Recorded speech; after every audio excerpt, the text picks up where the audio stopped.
Class 10th lovelies, welcome back to learn easy with Anjali. और आपको पता ही है कि हमारा चैप्टर 1 ऑफ साइंस चल रहा है हमारे लास्ट 60 डे के रिवीजन के लिए।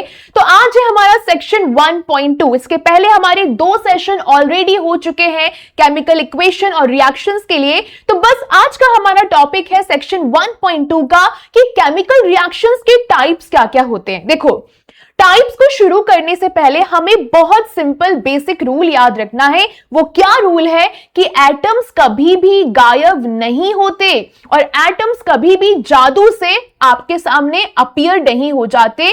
आपको प्लीज ये दोनों रूल्स याद रखने ही रहेंगे ताकि आप बाद में क्या कर पाओ, रिएक्शन को समझ पाओ कि इक्वल कैसे करना है या फिर बैलेंस्ड कैसे रखना है। तो atoms never disappear, atoms never appear suddenly. वो सिर्फ रीअरेंज करते हैं। रीअरेंज कैसे करते हैं कि भैया मुझे मेरे रिश्ते संभालने हैं तो मैंने पुराने बॉन्ड्स को तोड़ के नए बॉन्ड्स बना लिए। ऐसा होता है ना कि देखो, अभी तुम लोग 10th में हो सकता है जो तुम्हारा 5th क्लास में बेस्ट फ्रेंड होगा वो आज नहीं होगा, हो सकता है। अगर आपका आज भी है तो वेरी वेरी गुड, ठीक है। लेकिन कभी कभी होता है, हम जितना आगे लाइफ में बढ़ते हैं कुछ पुराने रिश्ते टूट जाते हैं, पर इसका मतलब ये नहीं है कि हमारा बॉन्ड टूट चुका है तो अब नया बॉन्ड नहीं क्रिएट होगा।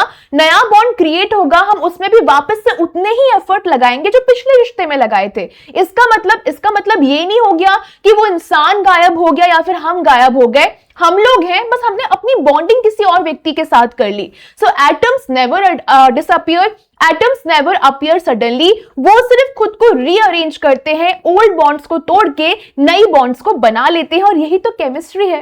रियल लाइफ की केमिस्ट्री भी तो यही रहती है कि भाई तेरी केमिस्ट्री तो बढ़िया चल रही है तो बस अपनी केमिस्ट्री भी बढ़िया चलनी ही चाहिए। ओके, तो चलिए, पहली हमारी केमिकल रिएक्शन का नाम है कॉम्बिनेशन रिएक्शन। कॉम्बिनेशन का मतलब होता है कि साथ में 2 लोगों को लाना। अगर हम सरल भाषा में देखें, डेली की लैंग्वेज में देखें, think of combination as coming together. अगर मैं बहुत सरल भाषा में आपको इसकी डेफिनेशन बताऊं तो जब 2 या 2 से ज्यादा सब्सटेंसेस कंबाइन करते हैं एक सिंगल प्रोडक्ट बनाने में, इसी रिएक्शन को कहते हैं combination reaction. When 2 or more substances combine एक सिंगल प्रोडक्ट बनाते हैं, उस रिएक्शन को हम कहते हैं combination reaction. Please please please इस डेफिनेशन को रट लियो अच्छे से। सवाल अगर आएगा तो सवाल का जवाब देना, डेफिनेशन बताना और साथ में क्या करना, एग्जाम्पल्स भी बताना और साथ में रिएक्शन भी लिखकर आना ताकि उसको समझ में आ जाए कि भैया व्यक्ति पढ़कर तो आया है। ओके, चलिए, अब एक एक्टिविटी है आपके लिए एनसीईआरटी में। रिएक्शन करना है calcium oxide that is quick lime का वाटर के साथ। अब यहां से एक सवाल और बन सकता है कि क्विक लाइम का केमिकल नाम क्या होता है, तो आप बोलोगे कैल्शियम ऑक्साइड होता है। तो आप क्या करोगे, क्विक लाइम लोगे जिसको हम CaO कहते हैं। CaO stands for calcium oxide. अब उसमें आप पानी को स्लोली ऐड करोगे और आपका जो बीकर है वो बहुत हॉट हो जाएगा। मैम लेकिन ऐसा क्यों वो इतना गर्म हुआ? पहले आप रिएक्शन को देखो। कैल्शियम ऑक्साइड एक सॉलिड है, ओके, उसमें आपने पानी को डाला विच इज लिक्विड, जिसने हमको दिया CaOH twice which is a aqueous solution जिसको हम स्लेक्ड लाइम भी कहते हैं, और साथ में उसने हीट भी जनरेट करी। तो ये इतना स्ट्रॉन्ग होता है कि कभी कभी जो आपका पानी है वो उबलना भी शुरू कर देता है। आपको ये रिएक्शन याद होनी ही चाहिए। मैं मल्टीपल स्टार्स यहां पर आपके लिए लगा रही हूं, ठीक है। चलिए, तो आउटपुट क्या मिला, सिर्फ एक प्रोडक्ट मिला, कैल्शियम हाइड्रोक्साइड। तो आप बोलोगे मैम वहां पर हीट रिलीज तो हुई थी, हीट प्रोडक्ट नहीं है। प्रोडक्ट हमको जो मिला वो कैल्शियम हाइड्रोक्साइड मिला, बाकी हीट तो रिलीज हो गई और इससे क्या हो गया, ये कॉम्बिनेशन हो गया और साथ ही साथ एक्सोथर्मिक रिएक्शन हो गया। मैम क्या बात कर रहे हो, आपने अभी कहा था कॉम्बिनेशन रिएक्शन होगा, ये एक्सोथर्मिक क्या होता है? एक्सोथर्मिक अभी हम थोड़ी देर में आगे देखेंगे, ठीक है। एक्सोथर्मिक का आप ये समझ लो कि जिस रिएक्शन में आपको हीट निकलती हुई दिखाई दे रही है that is also an exothermic reaction. Okay, अब वो कॉम्बिनेशन रिएक्शन तो है पर अगर हीट को निकाल रहा है तो वो साथ ही साथ क्या बन गई, एक्सोथर्मिक रिएक्शन बन गई। ओके, चलिए, अब रियल लाइफ एप्लीकेशन एक बार देख लेते हैं। आपने देखा होगा जब व्हाइट वॉश किया जाता है, पुताई करी जाती है घरों में, तो आपकी वॉल्स बहुत चमकती हैं। आपको पता है स्लेक्ड लाइम जो अभी जनरेट हुआ था उसको कैल्शियम हाइड्रोक्साइड भी बोलते हैं। वो स्लोली जो एयर में कार्बन डाइऑक्साइड होता है उससे रिएक्ट करता है। तो हमारे पास क्या नई इक्वेशन निकल कर आती है, CaOH ट्वाइस, जो कि एक एक्वस सोल्यूशन है, कैल्शियम हाइड्रोक्साइड। ये किससे रिएक्ट हुआ, कार्बन डाइऑक्साइड से, जो कि एक गैस है, एयर में प्रेजेंट है। इसने मुझे क्या दिया, CaCO3 दिया, जो कि सॉलिड है, calcium carbonate plus water which is again liquid. तो calcium carbonate CaCO3 formed is the same material as marble, same as marble. तो जो वॉल्स है उनको इसलिए शाइनी लुक मिल जाता है आफ्टर 2 से 3 डेज। ओके, समझ में आया? कैल्शियम कार्बोनेट की वजह से आपकी वॉल्स क्या करती हैं, एकदम शाइन करती हैं। ओके, चलिए अब कुछ और एग्जाम्पल्स हैं, ये भी आप बिल्कुल अपने पास रख सकते हैं। More examples of combination reactions. Coal को बर्न करना, carbon solid plus oxygen gas, plus क्या दिया उसने हमको, प्लस तो नहीं, क्या दिया, carbon dioxide which is again gas. अगर आप कोल को बर्न करोगे तो हमको क्या मिलता है, CO2 मिलता है, जहां पर कार्बन ऑक्सीजन से रिएक्ट कर रहा है। अगर वाटर का फॉर्मेशन करना है, अगेन मुझे वहां पर कॉम्बिनेशन करना है, अगर मैं कंबाइन करूंगी तो मुझे एक प्रोडक्ट मिलेगा। तो अगर मैं हाइड्रोजन को ऑक्सीजन के साथ ऐड करती हूं तो मुझे H2O मिलेगा विच इज अगेन लिक्विड। स्टेट हमेशा लिखकर आना, स्टेट लिखकर आओगे सामने वाला बहुत खुश हो जाएगा। Okay, believe me, first chapter super duper easy है। So burning of coal CS plus O2 CO2 हो गया, formation of water H2 and O2, आपके पास ये वाली रिएक्शन होगी। दोनों रिएक्शन को प्लीज प्लीज प्लीज रट लीजिएगा। ओके, चलिए अभी हमने थोड़ी देर पहले देखा था एक्सोथर्मिक रिएक्शन। एक्सो का मतलब होता है एग्जिट, बाहर निकल जाना, रिलीज हो जाना। थर्मिक का मतलब होता है हीट, जो गर्म चीज रहती है ना, जो हीट रहती है उसका बाहर निकल जाना, यानी कि ऐसी रिएक्शन जहां पर हीट बाहर निकल रही है। तो जब कोई रिएक्शन हीट को बाहर निकालती है उसको हम कहते हैं एक्सोथर्मिक। एग्जाम्पल के लिए, अगर मैं नेचुरल गैस को जला रही हूं, that is CH4 plus 2O2, तो ये मुझे देगा CO2 प्लस 2H2O, लेकिन साथ ही साथ मुझे यहां पर हीट मिल रही है। अगर मैं रेस्पिरेशन कर रही हूं, मेरी बॉडी में जो रेस्पिरेशन की प्रोसेस हो रही है, मैं सांस ले रही हूं, तो यहां पर क्या हुआ, फूड ग्लूकोज में बना, ग्लूकोज ने रिएक्ट किया ऑक्सीजन के साथ और यहां से एनर्जी रिलीज हो गई। तो इसकी आपकी रिएक्शन क्या है, C6H12O6, जो कि एक्वस सोल्यूशन है। किससे ऐड किया, ऑक्सीजन से ऐड किया, ये भी एक्वस में आ जाएगा। इसने हमें क्या दिया, 6CO2 दिया, ये भी एक्वस में रहेगा। साथ ही साथ हाइड्रोजन दिया, वाटर दिया विच विल बी लिक्विड, और यहां पर भी एनर्जी रिलीज हुई, यानी कि यहां पर भी एक तरीके से हीट रिलीज हुई। इसीलिए तो हमारी बॉडी वार्म रहती है। और जो कंपोस्ट फॉर्मेशन होता है वो भी हीट को बाहर निकालता है। ये एग्जांपल्स प्लीज याद रखना। बर्निंग नेचुरल गैस की रिएक्शन आप लोग याद रखोगे, रेस्पिरेशन जो हमारी बॉडी में रहता है उसकी आप रिएक्शन याद रखोगे, और साथ ही साथ कंपोस्ट फॉर्मेशन भी इसका एग्जाम्पल होता है। अब आपकी एनसीईआरटी में एक चेक पॉइंट दिया है, एक्टिविटी 1.1, जो हमने 2 क्लास पहले किया था, जिसमें हमने मैग्नीशियम को जलाया था। वो क्या था, क्या किया था हमने, Mg प्लस O2 करके कुछ MgO मिला था। ठीक है, तो वो क्या था, अगर मैं मैग्नीशियम को ऑक्सीजन से ऐड करूंगी तो मुझे अगर मैग्नीशियम ऑक्साइड मिल रहा है तो that will be of course combination reaction, और साथ ही साथ वो एक्सोथर्मिक भी होगा क्योंकि वहां पर भी हीट रिलीज हुई थी। आया समझ में, हुआ, यानी कि कंबाइन किया, एक प्रोडक्ट निकला तो वो क्या बन गया, कॉम्बिनेशन। अगर उसने हीट को रिलीज किया तो क्या बन गया, एक्सोथर्मिक। इजी। चलिए अब आते हैं डिकम्पोजिशन रिएक्शन। ठीक है मैम, कॉम्बिनेशन का मतलब आपने ये बताया था कि 2 चीजों को जोड़ के कंबाइन करके नया प्रोडक्ट बताना, तो डिकम्पोजिशन का मतलब हो जाएगा किसी एक चीज को तोड़ने की कोशिश करना। तो अगर आपसे कोई भी डेफिनेशन पूछेगा तो आप क्या बोलोगे, व्हेन वन सब्सटेंस ब्रेक्स, टूटता है, इनटू 2 और मोर सिंपलर सब्सटेंसेस, इस रिएक्शन को हम कहते हैं डीकंपोजिशन रिएक्शन। ये किसका ऑपोजिट हो गया, कॉम्बिनेशन का ऑपोजिट हो गया। Again repeat, when one substance breaks into 2 और more simple substances, the reaction is called a decomposition reaction. Okay, चलिए अब इसके लिए आपके पास एक्टिविटी 1.5 है, आपको फेरस सल्फेट को हीट करना है।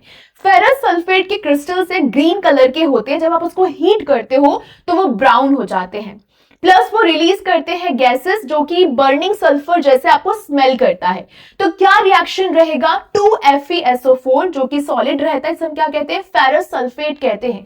जब मैं इसको हीट करूंगी तो ये मुझे देगा Fe2O3 जिसको हम फेरिक ऑक्साइड कहते हैं, प्लस SO2 देगा। ठीक है, तो आपको ये रिएक्शन याद होनी चाहिए। पेपर में अगर पूछता है कि भैया डिकम्पोजिशन रिएक्शन बताओ, पहले लिखोगे डेफिनेशन, देन दोगे एग्जाम्पल, हीटिंग फेरस सल्फेट, और सीधे सीधे ये वाली रिएक्शन लिख देना। अच्छा हाँ, इस एरो के ऊपर लिखकर आएगा हीट, आपकी एनसीईआरटी में ऐसा मेंशन है, सेम वही का वही कॉपी करना। ठीक है, तो ग्रीन सॉलिड जो था वो क्या बन के निकल आया, ब्राउन सॉलिड प्लस गैसेस आपको रिलीज होती हुई दिखाई देंगी। वन रिएक्टेंट था, सिर्फ वहां पर क्या था, फेरस सल्फेट था, लेकिन जब वो टुकड़ों में टूटा हीट की वजह से तो वो बहुत सारे प्रोडक्ट्स में आ गया, और इसी को हम क्या कहते हैं, डिकम्पोजिशन। एक दिल था, दो चीजों में तोड़ दिया, दो टुकड़े हो गए, तो क्या हो गया, डिकम्पोजिशन। ठीक है, चलिए अब डिकम्पोजिशन भी बहुत तरीके का होता है। पहला होता है ब्रेकअप लेकिन हीट की वजह से ब्रेकअप होना। अगर हीट की वजह से वो चीजें टूट रही हैं, इसका मतलब थर्मल डिकम्पोजिशन है। एग्जाम्पल के लिए लाइमस्टोन डिकम्पोजिशन। अगर मैं CaCO3 जिसको हम कहते हैं लाइमस्टोन को तोड़ने की कोशिश कर रही हूं हीट की वजह से, किसकी वजह से, हीट की वजह से, तो वो मुझे देगा CaO, that is quick lime, और साथ ही में कार्बन डाइऑक्साइड गैस। ये सीमेंट इंडस्ट्री के लिए बहुत बहुत जरूरी है। तो आपके पास पहला एग्जांपल रहेगा थर्मल डिकम्पोजिशन का, लाइमस्टोन का डिकम्पोजिशन। ठीक है, तो ये पूरी की पूरी आपको इक्वेशन याद होनी चाहिए। थर्मल डिकम्पोजिशन वो डिकम्पोजिशन होता है जहां पर आप हीट की वजह से दो लोग, एक इंसान को एक प्रोडक्ट को तोड़ देते हो, या फिर मैं कहूं एक रिएक्टेंट को दो प्रोडक्ट में तोड़ देते हो। ठीक है, दो या दो से ज्यादा भी हो सकता है। इसके बाद आता है, मैं लेड नाइट्रेट को हीट करने की कोशिश करूं तो आपके पास व्हाइट कलर का लेड नाइट्रेट रहेगा। जब आप उसको हीट करोगे तो वो आपको येलो लेड ऑक्साइड देगा, ब्राउन नाइट्रोजन डाइऑक्साइड गैस देगा, और एक ऑक्सीजन गैस देगा। तो अगेन मैं बार बार आपसे एक ही बात कह रही हूं, ये आपको इक्वेशंस याद होनी चाहिए, केमिकल रिएक्शंस याद होनी चाहिए। 2PbNO3 ट्वाइस, ये होता है lead nitrate which is again solid. अगर आप इसको हीट करोगे तो ये आपको देगा 2PbO solid lead oxide, 4NO2 which is a gas nitrogen dioxide, और यहां पर वो देगा आपको oxygen which is again gas. तो ये आपको पूरा इस तरीके से याद होना चाहिए। समझ में आया? आपने लेड नाइट्रेट को हीट किया और वो कितनी चीजों में बट गया, लेड ऑक्साइड में, नाइट्रोजन डाइऑक्साइड में, साथ ही साथ ऑक्सीजन में। ओके, चलिए अब आता है light decomposition. Okay, thermal decomposition क्या था, थर्मल क्या था, because of heat. Okay, light क्या है, लाइट में अगर फोटो डिकम्पोजिशन भी आ जाए ना तो ये भी सही है। ठीक है, अब इसके एग्जाम्पल क्या है, अगर फोटो डिकम्पोजिशन पूछे वो आपसे या फिर लाइट डिकम्पोजिशन पूछे, दोनों का मतलब सेम रहता है। तो सिल्वर क्लोराइड जो कि व्हाइट कलर का होता है, अगर मैं इसको सनलाइट में जाके रिएक्ट कराने की कोशिश करूं तो ये मुझे सिल्वर जो कि ग्रे कलर का होता है, साथ ही साथ क्लोरीन अलग करके दे देता है। डिकम्पोजिशन हो रहा है, पर किसकी वजह से हो रहा है, सनलाइट की वजह से हो रहा है। इसकी क्या इक्वेशन है, इसकी क्या रिएक्शन है, 2AgCl विच इज सॉलिड, जो कि मुझे देगा डिकम्पोज होके Ag which will be in grey colour and Cl2 which will be chlorine. Silver bromide behave same way, जैसे कि अभी अपन ने क्या देखा था, सिल्वर क्लोराइड देखा था। सिल्वर क्लोराइड सेम कैसे बिहेव करता है, सिल्वर ब्रोमाइड की तरह, या फिर सिल्वर ब्रोमाइड कैसे बिहेव करता है, सेम सिल्वर क्लोराइड की तरह। तो आप इन दोनों में से कोई भी एक रिएक्शन लिख सकते हो या फिर दोनों रिएक्शंस लिख सकते हो। इसको हम ब्लैक एंड व्हाइट फोटोग्राफी में इस्तेमाल करते हैं। प्लीज ये एप्लीकेशन भी आप लोग याद रखिएगा। ठीक है, ओके, आगे बढ़े। हुआ इतना? वैसे तुम लोग YouTube पे देख रहे हो तो वापस से बैक करके भी देख सकते हो। ठीक है, पर प्लीज हर एक चीज को याद करने की कोशिश करो। ओके, चलो हमको टॉप करना है यार। ओके ओके, नाउ 1.8 हमारे पास फिर से एक एक्टिविटी निकल कर आती है, इलेक्ट्रिसिटी डिकम्पोजिशन। यानी कि अब मुझे डिकम्पोज करना है बिजली का इस्तेमाल करके, इलेक्ट्रिसिटी का इस्तेमाल करके। यानी कि यहां पर मैं वाटर का इलेक्ट्रोलिसिस करूंगी। अगर मैं वाटर को बिजली पास करवाती हूं, बिजली से वाटर से बिजली को पास करवाती हूं तो वो मुझे वाटर को तोड़ के हाइड्रोजन देगा, ऑक्सीजन गैसेस को देगा। यानी कि जो H2O है, जो मेरे वाटर का फॉर्मूला है, वो टुकड़ों में टूट के मुझे 2 एटम्स ऑफ हाइड्रोजन देगा प्लस 1 एटम ऑक्सीजन का देगा। इसको मैं कहती हूं इलेक्ट्रोलिसिस ऑफ वाटर। वाटर को तोड़ने की कोशिश करना केमिकली। और ये किसके माध्यम से होता है? बिजली के माध्यम से। इलेक्ट्रिसिटी डिकम्पोजिशन इसको कहा जाता है। अब आपके लिए इंपॉर्टेंट ऑब्जर्वेशन क्या है? Hydrogen collected is double the amount of oxygen। आपको समझ में आ रहा है? यहां पर जो ऑक्सीजन है वो तो 1 एटम ही दिखा रहा है, 1 तो नहीं कहूंगी, मतलब अगर मान लो 1 है और यहां पर हाइड्रोजन 2 है तो 2:1 का रेशियो हमेशा रहेगा। इस चीज को हमेशा याद रखना। वाटर हमेशा ऑक्सीजन के डबल अमाउंट में पाया जाता है, क्योंकि वाटर को क्या कंटेन करता है? H2O को 2:1 रेशियो में रखता है। कंफ्यूज नहीं होना, हाइड्रोजन डबल होता है। तो अगर कोई आपको बोले हाइड्रोजन और ऑक्सीजन का रेशियो क्या होगा, तो हाइड्रोजन हमेशा ऑक्सीजन का डबल होगा। ठीक है, समझ में आया? इतना किया, इतना नोटिस? अच्छा, कुछ भी डाउट होता है प्लीज बिंदास होके कमेंट करना, बिल्कुल घबराना नहीं है, डरना नहीं है, क्योंकि हमको बोर्ड एग्जाम्स के हिसाब से पढ़ना है, तो चीजें हमारे दिमाग में घुसी होनी चाहिए। ओके, चलिए अब आती है एंडोथर्मिक रिएक्शंस। एक्सोथर्मिक रिएक्शन क्या बताया था मैंने अभी? मैम आपने कहा था कि एक्सोथर्मिक रिएक्शन वो रिएक्शन होती है जहां पर हीट रिलीज होती है। तो एंडोथर्मिक क्या होगा? उसका उल्टा हो जाएगा। एंडो मतलब इनसाइड, अंदर आना, यानी कि ऐसी रिएक्शन जहां पर हीट अंदर आ रही है। तो अगर एक रिएक्शन है जो हीट को अपने अंदर एब्जॉर्ब कर रही है तो वो क्या हो जाएगी? ठंडी हो जाएगी। एग्जाम्पल आपकी एनसीईआरटी से लिया गया है। Barium hydroxide plus ammonium chloride आपका जो मिक्सचर देगा वो बहुत बहुत ठंडा हो जाता है। ओके, ठीक है, इस एग्जाम्पल को प्लीज याद कर लियो। ठीक है, चलो अब कुछ एनसीईआरटी के क्वेश्चंस हैं, उनको सॉल्व करते हैं।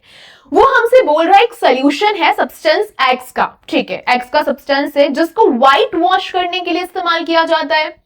ठीक है मैम, आपने कुछ देर पहले हमें कुछ बताया भी था। ओके, समझते हैं। अब आपको यह बताना है कि पहली बात तो वो जो सब्सटेंस है उसका नाम क्या है और उसका फॉर्मूला क्या है, हमने अभी आपको पढ़ाया था। ओके, और फिर उसका वाटर के साथ क्या रिएक्शन होगा वो तुमको बताना है। और ऐसे ही सवाल आपके बोर्ड एग्जाम में वो घुमा फिरा के पूछेगा, इसलिए हर चीज को बारीकी से करने की कोशिश करना। तो मेरा आंसर क्या हो गया कि मैम आपने ये बताया था कि ऐसा सब्सटेंस जो कि हम व्हाइट वॉश के लिए इस्तेमाल कर रहे हैं दैट इज कैल्शियम ऑक्साइड, यानी कि क्विकलाइन। क्विकलाइन फॉर्मूला क्या हो गया? CaO। ओके, और अगर इसका रिएक्शन में वाटर से करवाऊं तो मुझे क्या देगा? कैल्शियम हाइड्रोक्साइड प्लस हीट देगा। अब तुम लोग मुझे कमेंट में बताओगे कि ये वाली रिएक्शन किस टाइप की रिएक्शन का टाइप है। यहाँ पे हीट भी रिलीज हो रही है और यहाँ पर अगर मैं इन दोनों को मिला रही हूं तो मुझे एक नया प्रोडक्ट मिल रहा है। तो इसका आंसर क्या होगा प्लीज मुझे कमेंट करना, बिल्कुल चेक करूंगी। इसके बाद है why is the amount of gas collected in one test tube double in activity 1.7? Name the gas. एक एक्टिविटी थी आपकी 1.7, उसमें क्या हुआ था? जो अमाउंट ऑफ गैस कलेक्ट हुई थी एक टेस्ट ट्यूब में वो एक्टिविटी 1.7 में डबल था। अब उस गैस का नाम आपको बताना है, क्योंकि मैम आपने हमको बताया था वाटर में जो रेशियो होता है, अगर आप हाइड्रोजन की बात करते हो, अगर आप ऑक्सीजन की बात करते हो, तो आपने हमको बताया है कि जो हाइड्रोजन होता है वो डबल होता है ऑक्सीजन का, यानी कि 2:1 रेशियो रहता है। तो अगर मैं इलेक्ट्रोलिसिस करूंगी, इलेक्ट्रोलिसिस से क्या होगा? डबल हाइड्रोजन रिलीज होगा कंपेयर टू द ऑक्सीजन। इसका मतलब जो गैस लार्जर अमाउंट में कलेक्ट हुई है वो कौन सी हो जाएगी? हाइड्रोजन हो जाएगी। जिन्होंने भी एक्टिविटी 1.7 नहीं देखी है वो प्लीज एक बार एनसीईआरटी में खोल के देख लेना। ठीक है, चलिए आगे बढ़ेंगे। अब आती है डिस्प्लेसमेंट रिएक्शन। देखो, डिस्प्लेसमेंट का बहुत सरल भाषा में मतलब होता है धक्का देके उसकी जगह ले लेना, push and take place. Okay, तो अगर मैं इसकी बहुत सरल भाषा में डेफिनेशन बताऊं, एक बहुत ज्यादा रिएक्टिव मेटल होता है जो बहुत ज्यादा जल्दी रिएक्ट करता है, वो बेचारे लेस रिएक्टिव मेटल को धक्का दे देता है और अपना क्या करता है, जो उसका कंपाउंड में से उसको निकाल देता है। क्या बोला मैंने? A more reactive metal pushes out a less reactive metal from its compound. ठीक है, एक बहुत ज्यादा रिएक्टिव मेटल ने एक बहुत लेस रिएक्टिव मेटल को उसके कंपाउंड से धक्के मार के निकाल दिया, डिस्प्लेस कर दिया, उसकी प्लेसेस को हटा दिया। अब एक एक्टिविटी है आपके लिए, आयरन नेल को आपको कॉपर सल्फेट में डालना है। तो आप क्या ऑब्जर्व करोगे, जो ब्लू कलर है वो धीरे धीरे धीरे फेड होता जाएगा और आयरन नेल को ब्राउन कोटिंग लग जाएगी, जिसे हम कहेंगे कॉपर। तो रिएक्शन क्या है, रिएक्शन है Fe प्लस कॉपर सल्फेट, जो हमको देगा बाद में आयरन सल्फेट प्लस कॉपर।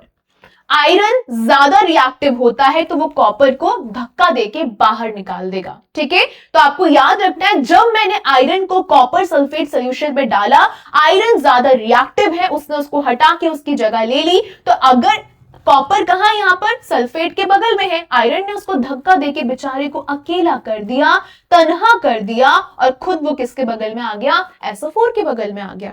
होता है ना, कुछ लोग होते हैं जो बिल्कुल चतुर होते हैं और अपने जीवन में इतने षड्यंत्र रचते हैं कि भाई उनके पास इतनी सारी सुविधाएं होती हैं कि बाकी लोगों को धक्का मार के उनकी जगह ले लेते हैं। हालांकि ऐसा हमको नहीं बनना है, बट अगर याद करने के लिए ऐसे गुंडेगर्दी वाली बातें याद करनी पड़े तो अच्छा है, जल्दी याद हो जाता है। ठीक है, तो एग्जाम्पल आप याद रखना, iron is more reactive, that's why उसने कॉपर को बाहर निकाल दिया, डिस्प्लेस कर दिया। ठीक है, अब कुछ और एग्जांपल्स हैं, जैसे कि Zn प्लस CuSO4 हमको देगा ZnSO4 प्लस Cu, बेचारे कॉपर को हर जगह धक्का देके बाहर निकाला जा रहा है। Pb plus CuSO4 Pb plus CuCl2 ने मुझे दिया PbCl2, यहां पर भी बेचारे कॉपर को धक्का मार के निकाला जा रहा है। जिंक को कॉपर सल्फेट में आपने ऐड किया तो उसने जिंक सल्फेट प्लस कॉपर दिया। आपने लेड को कॉपर क्लोराइड में ऐड किया तो उसने मुझे लेड क्लोराइड दे दिया, पर Cu को फिर से बाहर निकाल दिया। और बेचारे कॉपर के साथ अत्याचार हर बार होगा, क्योंकि ये सारे उससे ज्यादा रिएक्टिव है। हक बनता भी है, ज्यादा मेहनत किए तो भाई वो उसको ज्यादा डिजर्व करेंगे। ठीक है, तो इन रिएक्शंस को याद रखना। क्वेश्चन कुछ भी आए, डेफिनेशन हमको पता होना चाहिए और साथ ही साथ मुझे पता होना चाहिए एग्जाम्पल्स, मुझे पता होना चाहिए कि रिएक्शंस क्या क्या होती हैं। ठीक है, चलिए अब डिस्प्लेसमेंट तब तो ठीक था मैम, ये डबल डिस्प्लेसमेंट क्या होता है। अब डबल डिस्प्लेसमेंट ये बोलता है कि ठीक है भाई, मैं तेको तेरी जगह से धक्का देके बाहर निकाल रहा हूं, बट मैं सोच रहा हूं कि तुझे बाहर ना निकालू, इतनी बेइज्जती तेरी हो ही गई है, तो मैं काम करता हूं, तुझे अपनी प्लेस दे देता हूं। यानी कि यहां पर एक्सचेंज किया जा रहा है। तो दो कंपाउंड एक्सचेंज करते हैं आयंस को टू फॉर्म न्यू कंपाउंड। ठीक है, उन्होंने अपनी प्लेस को क्या कर दिया, डबल डिस्प्लेसमेंट हो गया, वो अपनी जगह से हटा पर सामने वाले को उसने अपनी जगह भी दे दी। बिल्कुल एक्सचेंज रिएक्शन कह सकते हो आप इसको। तो यहां पर सबसे प्यारा एग्जांपल है आपका एक्टिविटी नंबर 1.10 का BaCl2 प्लस Na2SO4।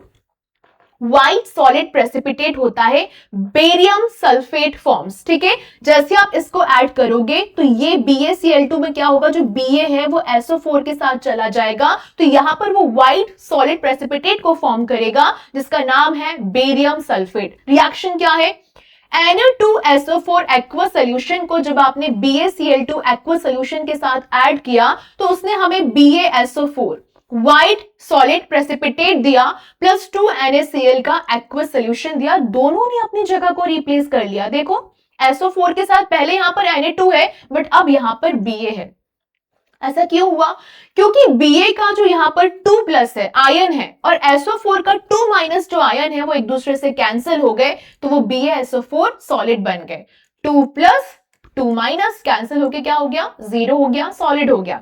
तो यहां पर आपको समझ में आ रहा है, डबल डिस्प्लेसमेंट हो रहा है, दोनों ने एक दूसरे की जगह ले ली और साथ ही साथ प्रेसिपिटेशन रिएक्शन हो रहा है, यानी कि प्रेसिपिटेट फॉर्म हो रहा है, सॉलिड आपको निकल के मिल रहा है। ओके, नाउ आपको याद है कुछ टाइम पहले हमने एक केमिकल रिएक्शन देखा था लेड नाइट्रेट और पोटेशियम आयोडाइड का।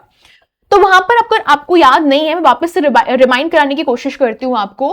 कलर ऑफ प्रेसिपिटेट वहां पर येलो था। ओके, उस प्रेसिपिटेट का नाम हमने देखा था लेड आयोडाइड था, जो कि होता है PbI2। और वो कैसा रिएक्शन था, एक दूसरे को उन्होंने धक्का देके जगह रिप्लेस करी थी, यानी कि डबल डिस्प्लेसमेंट था और प्रेसिपिटेशन रिएक्शन था। इस चीज को याद रखना। ठीक है, चलिए अब आता है ऑक्सीडेशन एंड रिडक्शन। इसको हम डिटेल में कल भी बहुत अच्छे से पढ़ेंगे, कल हम कोरोजन और रेंसिडिटी को पढ़ेंगे, बट आज हमें ऑक्सीडेशन और रिडक्शन को अच्छे से पढ़ना है। देखो आपको ये चीज अपने दिमाग में इस तरीके से घुसा लेनी है कि कभी भी कोई पूछे ना, हमको पता होना चाहिए। रूल नंबर 1, अगर मुझे ऑक्सीजन मिल रहा है, ऑक्सीडेशन हो रहा है। अगर मेरा ऑक्सीजन मुझसे कहूं तो दूर जा रहा है, ठीक है, लूज नहीं हो रहा है, दूर जा रहा है, लूज भी हो रहा है, दूर जा रहा है, तो वो रिडक्शन है। ऑक्सीजन मुझे मिल रहा है तो वो ऑक्सीडेशन है। मिलेगा तो ऑक्सीडेशन मिलेगा, ठीक है ना, यानी कि ऑक्सीजन के नाम से ऑक्सीडेशन बना दिया। लेकिन अगर ऑक्सीजन मुझसे दूर जा रहा है, यानी कि कुछ तो दूर जा रहा है, रिडक्शन हो रहा है, लूज हो रहा है, तो वो रिडक्शन हो जाएगा। रूल नंबर 1 याद हुआ? वापस से बोलू, gaining oxygen oxidation, losing oxygen reduction. Rule number 2, पहले हमने ऑक्सीजन से याद कर लिया, अब यही चीज तुम हाइड्रोजन में उल्टा करके याद कर लो। यानी कि अगर मुझे हाइड्रोजन मिल रहा है तो वो रिडक्शन हो रहा है, और अगर मैं हाइड्रोजन लूज कर रही हूं तो वो ऑक्सीडेशन हो रहा है। याद हुआ? ठीक है, दोनों एक दूसरे के उल्टे हैं। तो पता है मैं क्या करती थी, बचपन में इमेजिन कर लेती थी कि ऑक्सीजन अच्छा होता है क्योंकि वो हमको सांस लेने में हेल्प करता है, उसकी वजह से मैं जिंदा हूं। तो हाइड्रोजन को मैं विलन मानती थी। तो मैं कैसे याद करती थी कि ऑक्सीजन के साथ जो पॉजिटिव चीजें हो रही हैं वो हाइड्रोजन के साथ नेगेटिव वे में हो रही है। तो बस एक दूसरे के उल्टे होते हैं। और याद रखना, ऑक्सीडेशन और रिडक्शन हमेशा साथ में होते हैं। ओके, वापस से रिपीट करो। रूल नंबर 1, ऑक्सीजन पाना ऑक्सीडेशन होता है, ऑक्सीजन लूज करना रिडक्शन होता है। लेकिन वहीं पे अगर रूल नंबर 2 की बात करी जाए, अगर मुझे हाइड्रोजन मिल रहा है मतलब रिडक्शन हो रहा है, और हाइड्रोजन लूज हो रहा है मतलब ऑक्सीडेशन हो रहा है। ठीक है, आगे बढ़े, चलो। अब आपके लिए एक्टिविटी 1.11 है, आपको कॉपर पाउडर को हीट करना है। कॉपर क्या करता है, ब्लैक में टर्न हो जाता है। किस वजह से? Due to formation of copper oxide. Copper oxide के फॉर्मेशन की वजह से वो क्या हो जाता है, ब्लैक हो जाता है। तो 2Cu प्लस O2 आपको क्या देगा, 2CuO देगा। कॉपर यहां पर क्या हो गया, कॉपर को यहां पर क्या मिल गया, ऑक्सीजन मिल गया ना, यानी कि कॉपर क्या हो गया, ऑक्सीडाइज हो गया। ये रिएक्शन आपके दिमाग में बिल्कुल बस जानी चाहिए। लेकिन अगर हाइड्रोजन पास किया जाए तो CuO प्लस H2, यहां पर जो आपको CuO मिला, इसमें आपने हाइड्रोजन को पास किया, अब यहां पर Cu प्लस H2O हो गया, यानी कि Cu के साथ आपने ऑक्सीजन को खींच लिया, ऑक्सीजन को दूर कर दिया, तो CuO यहां पर रिड्यूस हो गया और H2 यहां पर ऑक्सीडाइज हो गया। जिसको ऑक्सीजन मिला वो ऑक्सीडेशन हो गया, जिसको नहीं मिला वो रिडक्शन हो गया। तो यहां पे Cu के साथ बहुत सारी घटनाएं घट चुकी हैं। वापस से रिपीट करें, जब मैंने कॉपर में ऑक्सीजन के साथ रिएक्शन करवाई तो वो CuO हो गया, यानी कि मेरा कॉपर ऑक्सीडाइज हो गया। लेकिन जब मैंने CuO में हाइड्रोजन को पास किया, आपको क्या बन गया, Cu प्लस H2O बन गया। अब मेरा CuO क्या हो गया, बेचारा रिड्यूस हो गया, उसका ऑक्सीजन किसके पास चला गया, हाइड्रोजन के पास चला गया, यानी कि मेरा हाइड्रोजन यहां पर ऑक्सीडाइज हो गया। ठीक है, चलिए अब कुछ एग्जाम्पल्स देख लेते हैं। ZNO प्लस कार्बन ने मुझे दिया जिंक प्लस कार्बन ऑक्साइड। यहां पर ZNO रिड्यूस हो गया है क्योंकि बेचारे का ऑक्सीजन गायब हो गया, तो वो जिंक बन गया, और कार्बन क्या हो गया, ऑक्सीडाइज बन गया क्योंकि उसके पास ऑक्सीजन आ गया, तो वो CO बन गया। सेम यहां पर MnO2 प्लस 4HCl जो कि मुझे देगा MnCl2 plus 2H2O plus Cl2, तो यहां पर MnO2 रिड्यूस हो गया, HCl ऑक्सीडाइज हो गया। और आपकी एनसीईआरटी का चेक पॉइंट हमेशा याद रखना, जब मैग्नीशियम ऑक्सीजन में बर्न हो रहा था, अगर आपको रिएक्शन अभी तक याद नहीं है तो वेरी बैड, क्योंकि मैंने आपको सब कुछ याद करवाया है, लेकिन फिर भी मैं एक बार लिख देती हूं, Mg प्लस O2, इसने ऑक्सीजन को गेन कर लिया था, ये MgO हो गया था। याद आया कुछ, ये MgO हो गया था, यानी कि इसके पास ऑक्सीजन आ चुका है, तो आपका मैग्नीशियम यहां पर क्या हो गया, मैम ऑक्सीडाइज हो गया। तो जिसको ऑक्सीजन मिला वो बढ़िया ऑक्सीडाइज हो गया, जिसको नहीं मिला वो रिड्यूस हो गया। इजी, ठीक है। अच्छा, कुछ भी डाउट हो प्लीज बिंदास होके पूछना। अभी हमको ये चैप्टर कल भी कंटिन्यू करना है। कल हमारा टॉपिक ये रहेगा, have you observe the effects of oxidation in everyday life. तो कल हम पढ़ेंगे कोरोजन को और रेंसिडिटी को। उसके बाद हमारा चैप्टर खत्म है, फिर हम एक्सरसाइज करेंगे, वन शॉट रिवीजन करेंगे, उसके अलावा आपके लिए लास्ट 5 मिनट रिवीजन भी लेकर आएंगे, क्विक रिवीजन लेकर आएंगे, उसके अलावा एमसीक्यूज भी करेंगे, एमआईक्यूज भी करेंगे। ठीक है, तो खुश रहो, मस्त रहो, अपना बहुत सारा ध्यान रखो और प्रिपरेशन करते रहो, डरना नहीं है, बिंदास रहना है, अपन कर लेंगे टॉप। बस जो भी मैं याद करने को बोल रही हूँ याद करते जाना। Bye bye.